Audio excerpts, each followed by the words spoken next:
of getting my PhD at the University of Virginia under a brilliant scientist by the name of Erwin Koenigsberg, and he was one of the first people to clone stem cells. So I actually was doing stem cell cultures in 1967, so that's 40 years ago. Well, people think, oh, stem cells are this brand new thing. It's like, no, stem cells have been around for a long time, except a very exclusive club studying them.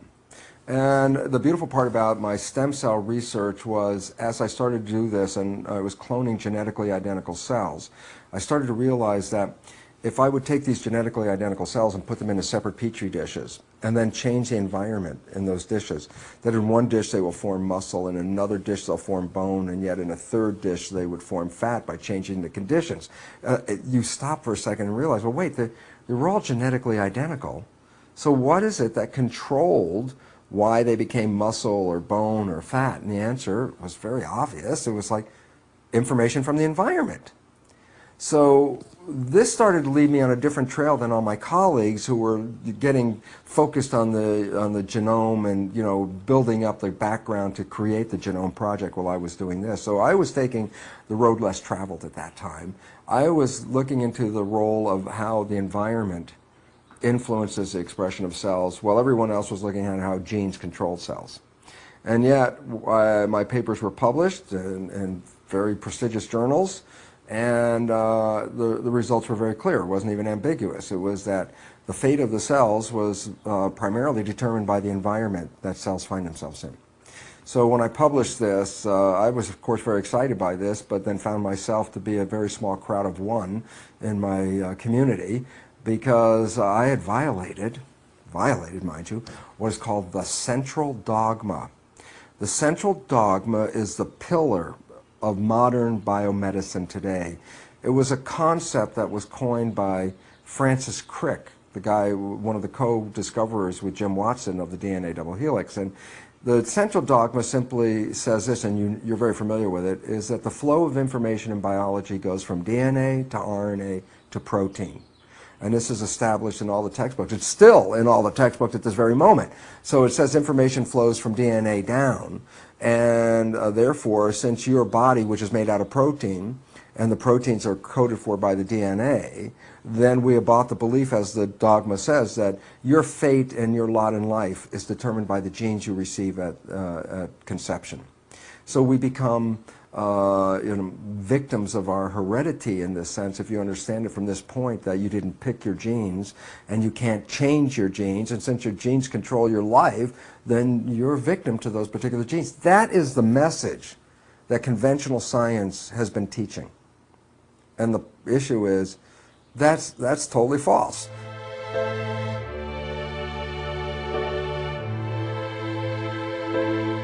So as you understand the terms quantum physics and quantum mechanics, or Newtonian physics and Newtonian mechanics, what you see is that physics and mechanics are synonyms. So physics really means the mechanisms by which the universe operates. And the new physics, quantum physics, was something that I really wasn't into, nor were any of my colleagues in the medical school. We were all trained in Newtonian physics. And the difference between the two is very profound. Newtonian physics says the world that we live in, the universe we live in, is a machine made out of mechanical parts. If you want to understand how it works, take it apart, study the pieces, change the operation. That's the basis of medicine. We look at a human body, it's a machine made out of physical parts. When it's not working right, change the parts by buying chemicals and drugs. And that's the way that conventional medicine operates. When I started to read the quantum physics, I realized, oh my goodness, the whole foundation of the universe is not based on a mechanical, physical universe. It's based on the invisible energy called the field. So let's say if I hold a magnet right here in front of you, and you can see the magnet, but what you can't see is the invisible magnetic field. And so what it says is, well, we are physical things in our world, like physical bodies. We're immersed in fields, electromagnetic fields, magnetic fields itself, all kinds of fields like telephone, cell phone fields, television fields, radio fields, whole ranges. What is the difference between the Newtonian physics and quantum physics is this. Newtonian physics focus on the particles. Quantum physics says, you want to understand why the particles take this shape? then you have to understand the field. It's the field that controls biology. It's the invisible forces. There's a great quote by Albert Einstein, and it's simple. It goes, "The field is the sole governing agency of the particle." In other words, in the world of invisible things, fields, and particles, matter, it's the field that gives shape to the matter. And this is the basis of quantum physics. This becomes relevant. It says, okay, here's the physical particles of my body. Why are they in a healthy state, or why could they be in a sick state? That's the physical expression. And the answer is, well, to understand that, don't look at the body. You have to understand the invisible forces in the field. And it's fun, because if you think about it, of course, when you were young, at some point you must have had like iron filings and sprinkled it around a magnet, and all of a sudden you saw the iron filings form that pattern of the magnetic field. Well, quantum physics would look at this pattern and try to explain how come all the iron filings fell in this pattern without recognizing that the field exists. In other words, can you explain why the iron filings have this shape if you don't recognize the magnetic field? And the answer is absolutely not. What's the nature of it? The body and its cells are like iron filings. Medicine is trying to understand the nature of the body by looking at the iron filings. And quantum physics says, if you don't understand that invisible field, you can't understand what's happening in the body. And then you say, well, what does this field constitute? Well, it's what is called the matrix, which is an interesting word because Max Planck, one of the founders of quantum physics, talked about this invisible shaping field and gave it the name the matrix. And that, of course, has been used in the movie. And in fact, people talk about this matrix. Some people refer to it as the divine matrix. My friend Greg Braden, who wrote a book about that, meaning not only is this the invisible field, the energy field, but it's equivalent to many people what is God and spirit. Okay? So invisible forces, whether you use the physics context and talk about invisible forces as fields, or you use the spiritual context that says the invisible forces are spirit, the spirit and the field at least represent the same thing in modern science. So science is bringing the spiritual concept of invisible forces into play into the physical world that was left out by Newtonian physics.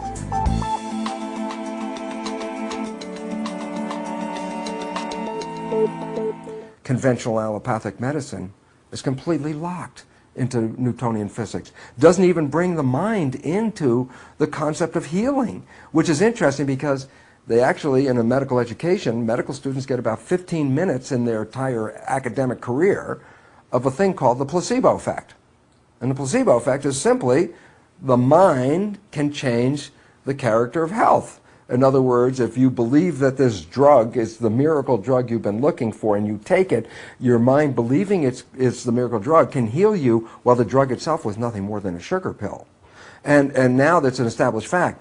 1/3 of all medical healings are due to the placebo effect. Okay? It becomes very important. Now comes, well, we left something out of the picture in the education. Not that it's out of the picture in the research, but in the education it says the placebo effect is when you have positive thoughts and it generates a healing response. What they don't talk about in the books and in the general mass media is something called the nocebo effect. The nocebo effect is the same as the placebo effect, except the thoughts are of a negative nature. And what's the point? It's thoughts that are powerful, whether they're positive or negative.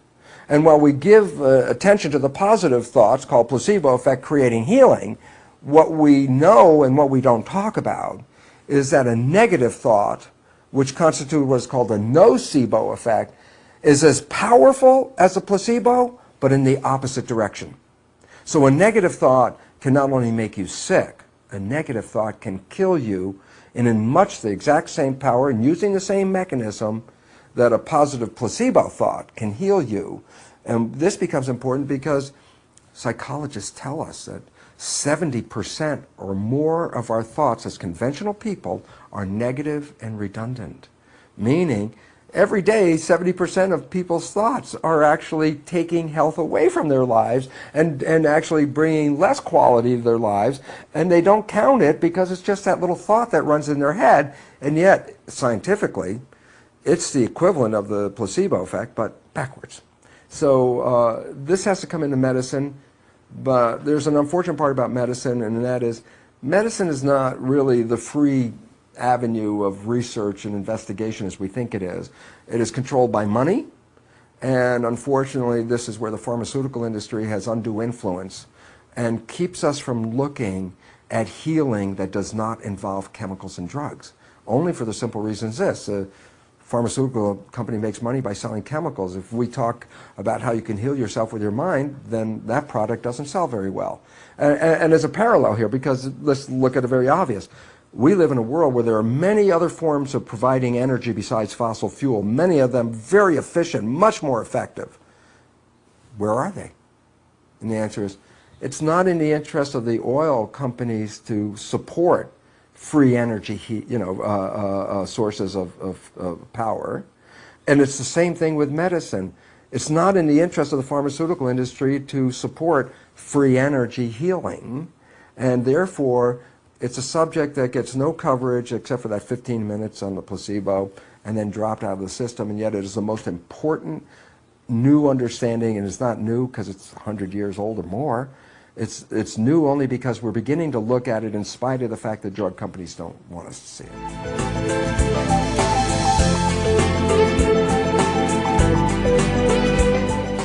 The problem with the concept of power, the power of positive thinking, is people just think, oh, well, if I just have positive thoughts, then my life should be affected. And this is why positive thinking has a real bad rap in the public. And the reason is this.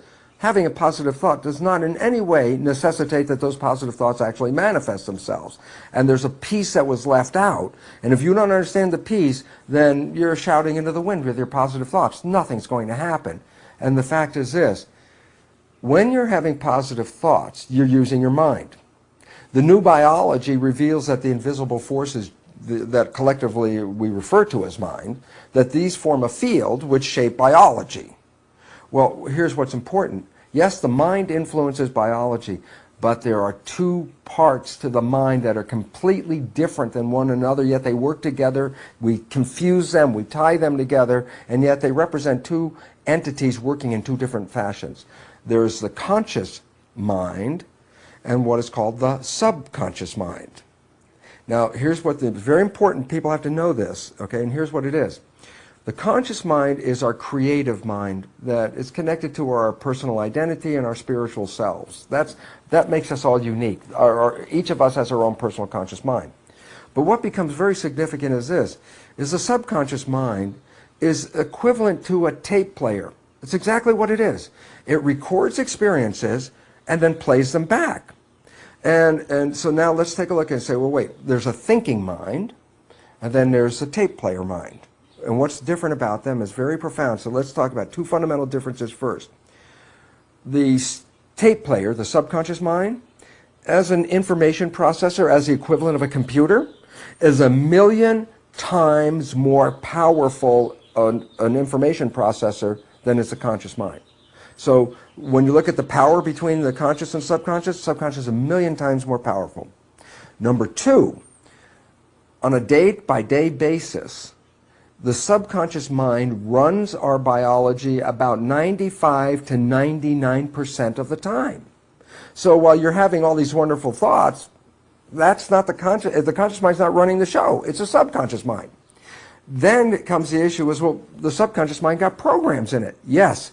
And the subconscious mind is not evil or good. The subconscious mind is a tape player. As much as you can say, okay, here's a tape player. It's good or bad. So the tape player is not good or bad. The programs can be good, and the programs can be bad. So blaming the subconscious mind as a negative thing, that's the first mistake. It's a tape player. The programs that we got, that's the source of the problems that most of us face. And these programs could limit our abilities and take away our powers, which essentially they do. Now, the relevance about positive thinking is this. Positive thinking is a creative thought that comes from the conscious mind. Okay, so I sit here and I'm going to have all these wonderful thoughts. I'm going to close my eyes and visualize all these wonderful things. Now stop and go back to the mechanical character of it. I'm having these thoughts with a little tiny processor called the conscious mind, and I'm competing with the programs that are in the subconscious mind. So if I have a thought for being healthy or being in a good relationship, and I'm doing positive thinking, And at the same time, I have acquired programs in my development that said, you're not as healthy as you think you are, and you're not that good a person to have those kind of relationships. Then look, I'm now pitting my positive thoughts against my programs, and they're opposite.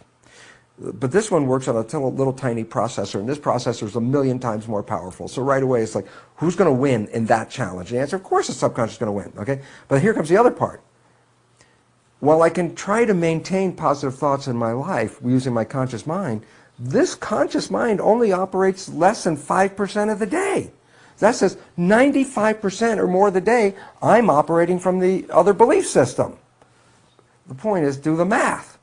How powerful are positive thoughts? And the answer is, unless the subconscious has the same programs in agreement as the conscious mind, power of positive thinking will not work. It will not work because you're competing against a much more powerful processor. Okay? And this is the problem. And now here comes, let's add one more piece to the problem, then it really manifests the big problem that people in this world are facing today. And that is, the conscious mind and subconscious mind work together in tandem. Meaning, my conscious mind, as small a processor as it is, can run any aspect of my biology. I can run anything. I could run my heartbeat right now for you. I can speed up and slow down my heartbeat. I can change my body temperature with my conscious mind. We used to think those were involuntary, that the body had a part of the brain that ran all the things and your conscious mind only ran things like your muscles. That's not true. We now know that people who are very conscious can control every function in their body. But here's the problem. The conscious mind is a very small processor. The subconscious mind is 1,000,000 times more powerful.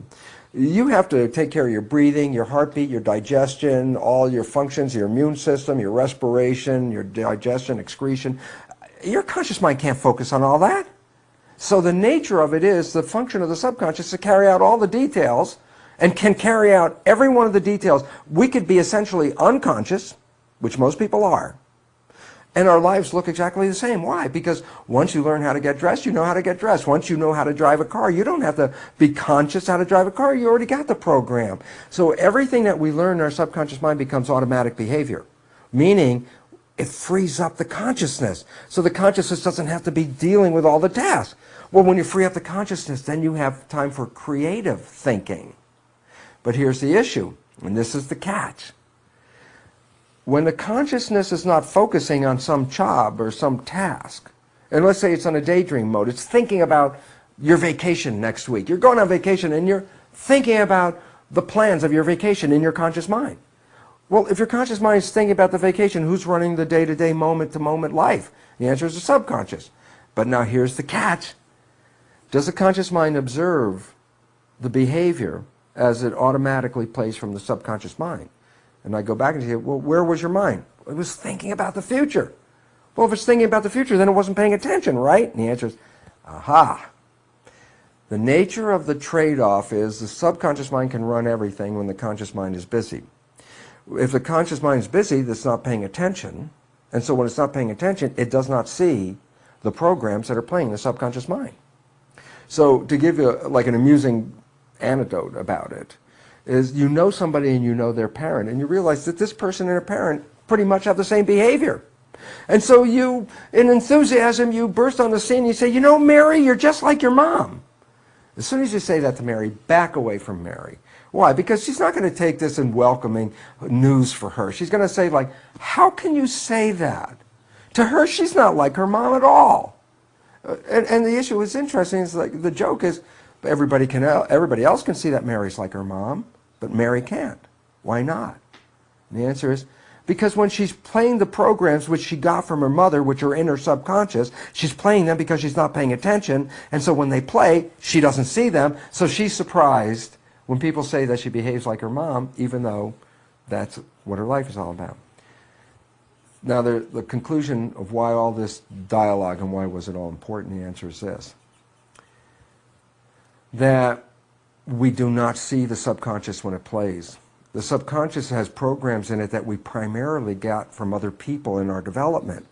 And the significance about that is that if we are operating from this subconscious mind and not seeing it, then we're also not seeing that we're playing programs that may not be in any way supporting who we are and what we want. The programs, those are in the conscious mind. So the idea is, When life doesn't work, when you don't find that relationship that your positive thinking was looking for, when you don't get that health that you were looking for because your positive thinking was asking for it, we have a tendency, therefore, to blame the outside world because, as far as I know, my intention was for all these wonderful things. And when I don't get it, it can't be me because I have all these wonderful positive intentions. What we didn't see was, while we were having those positive intentions, using our conscious mind for those positive intentions, the subconscious was running the show. And we didn't see that we generally sabotage and destroy or limit our own lives with behaviors that are not supporting us. And why this is important is because then we all generally cop the attitude that there are forces outside of me that control my life, and I am a victim of this world, and I can't do anything about it as a victim. And as soon as you buy that, you are a victim. And the only problem was, it was your own subconscious programming that led to the life that you have. And that if you can understand that, and then try to work with it, then you can change your subconscious programming and change your life. Now comes a problem. And the problem is, we also bought this, and it's not true, that there's somebody in the subconscious. Meaning, if my conscious finds my subconscious engaging in some behavior that's not supporting it, then my conscious is talking to myself, and my conscious is saying, Bruce, God, that was stupid. You could do better than that. And you're having this inner dialogue, and you're talking to yourself and being very upset about the fact that your behavior seems to be out of control. Who are you talking to? And I love this because the reality is we're thinking we're talking to ourselves, and that's going to fix something. And what is it going to fix? Well, the program's in that subconscious. And here's where the problem lies. Subconscious is a tape player. There's nobody in there. The same exact truth holds in this case. Get a tape player, put a cassette tape in it, push play, the program's running, and you don't like the programming, so here's what I want you to do. Go up and talk to the tape player. Go up and talk to it. Suggest that it change the program. Even tell it what you want it to play. Do all this, and then you realize the program still plays, it doesn't change, and then you get more upset with yourself. Why? Because you've asked this program to change, it's not changing yet. Then you get mad at yourself, you start yelling at yourself, and now you're berating yourself because you can't control the tape. Then that doesn't work, and then of course the last step, you have to bring God in because obviously you tried to change your life and it didn't work, so only God has to come in here now and change the tape.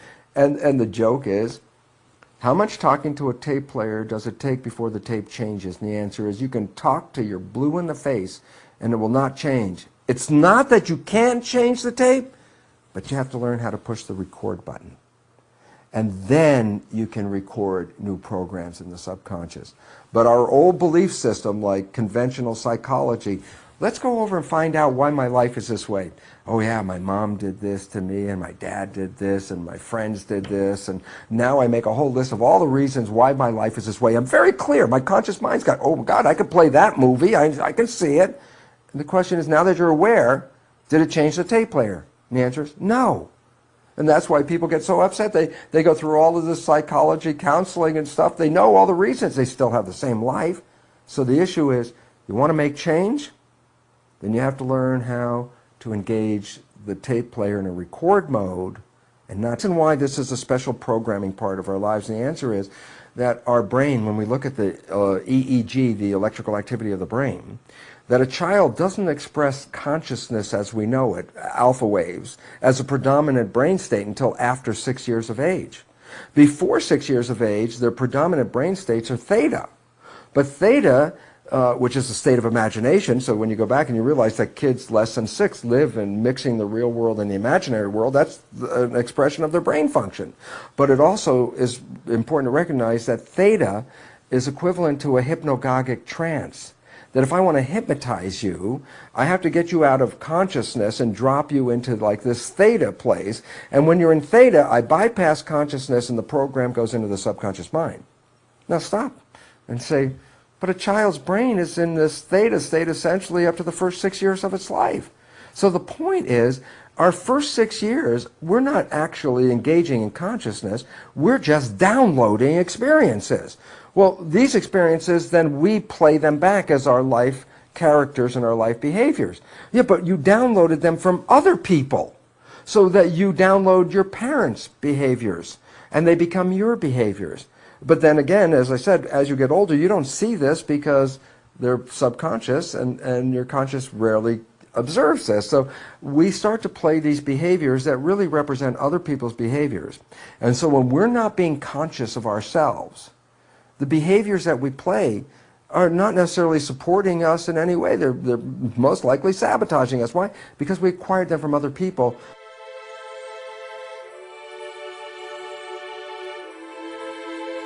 So what do we acquire in our development is that we're just average people, that we have no extraordinary powers, that even healing isn't one of our powers, because when we were in that 0 to 6 year period, every time we got sick, we were told we had to go to the doctor to get healed. That's an experiential program. So what does my subconscious mind learn from this experience? Every time I'm sick, I have to go to the doctor. Why? Apparently it's a step before you get healed. So we build that into the program, and then, which is interesting, is that we have an innate ability to heal ourselves. That's what the placebo effect is all about. But when we put in a program that says, I have to go to the doctor before I get healed, then what you do is actually stall your own ability to heal yourself until you go to the doctor. And the joke, many people get well on the way to the doctor without having any treatment. And the reason is, they already had the ability to get well, but the program step said, until you do this next step, then the healing doesn't start. So we deprogram our ability to heal ourselves.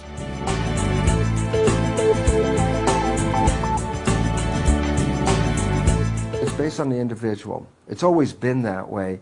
But because we've been so programmed to devalue ourselves and disempower ourselves, that we look at ourselves as victims and frail biological entities, ripe for bacteria to eat us up and all these other things. It's like, this is totally untrue. So the issue is we have to start from that belief and change these beliefs of who we are. We are profoundly powerful people. Look, you can walk across hot coals, a woman can lift a car off of an infant without thinking about it. Down south, the Baptist fundamentalists of the Pentecostal faith work themselves up in a Jesus state and drink strychnine in toxic doses to demonstrate that God protects them.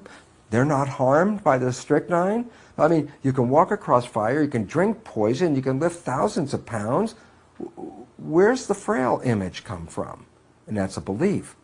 But the problem is, if you believe you are frail, if you believe you are susceptible, if you believe you have a terminal illness, they manifest because that's their lives all the time.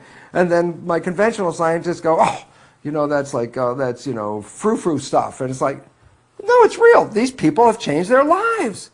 And then because there's no connection of how that can happen in their allopathic thinking, they're not left with an ability to think of anything other than, well, that just can't be.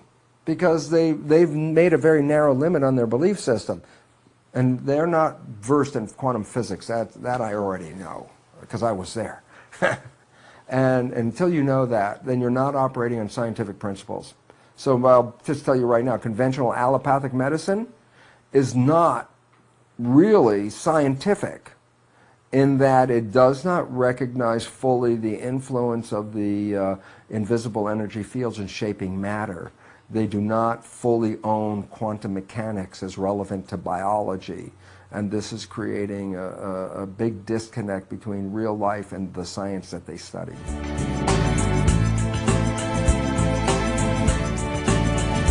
Number one, the belief that is taught is that biology in the world we live in operates according to Newtonian principles. Unfortunate part about that is quantum mechanics 100 years ago said that's obviously not true, and physicists know this is not true, and yet medicine doesn't buy into it because it still focuses on the material reality and lets go of the invisible shaping fields that quantum physics emphasizes as primary. Okay, so we have to change that belief system. We have to get people to recognize that the field and the thoughts and all these other things are as important as anything else in shaping the matter we live in. Number two, the belief which I blew away years ago, but it's still being taught in school, is the concept that genes control life. This is totally false. Genes control nothing. Control is an action. A gene is a blueprint. It's physically, literally a string with blueprint data on it. Why is that relevant? Well, it's interesting. Go to an architect's office, and the architect's working on a blueprint, and then lean over the architect's shoulder and say, is that blueprint on or off? And he looks at you, the blueprint's not on or off, it's a blueprint. Yeah, but we talk about genes being on and off, like genes are turning on and genes are turning off. And the question is, but genes are blueprints. They can't turn on and off. There is no on and off. It's just the blueprint. It's a pattern. What we have failed to focus on because we gave genes a character of self-actualization. That my genes decided to do something. It's like, okay, now we're a victim of the genes. But it turns out biologists know that this is not true. Biologists know that genes are not turned on and off. Genes are read or not read, like blueprints. Then all of a sudden it says, well, it's not the blueprint that's important. If the blueprints were self-actualizing, an architect could go by a building site, drop the blueprints off, come back 2 weeks later, and the building will be there. That's what we think about animals and plants. The genes are blueprints, and they'll control all this. It's like, no, the blueprints are important. I'm not saying they're not. You got the bad blueprints, you got some problems going on here. But the issue is, it's not the presence or absence of a blueprint, it's whether the blueprint is being read. And then you say, well, then who reads the blueprint? And the answer is a contractor. And who's the contractor? The mind is the contractor. The mind reads genes. The mind can change the genes readout. Here's something so blow away that most people can't, in their conventional world, make sense of it, because it's like, it goes like this. The mind, through what is called epigenetic mechanisms, can start with a single gene blueprint and create over 30,000 different versions of products from the same blueprint. 30,000 different products from the same blueprint. And all of a sudden you realize, my God, you can infinitely vary the expression of the gene. And the answer is yes. And why has this become relevant to all of us? And the answer is because many of us think genes control our lives. And yet we don't realize that we modify the readout of the genes. So we could be totally healthy and our mind can cause cancer. Our mind can cause any disease, diabetes, anything like that. And what's interesting is the flip side is some people come here with actually defective genes. And guess what? With their mind, they can rewrite those genes and make them normal. So the genes are not the limiting factor, it's the mind.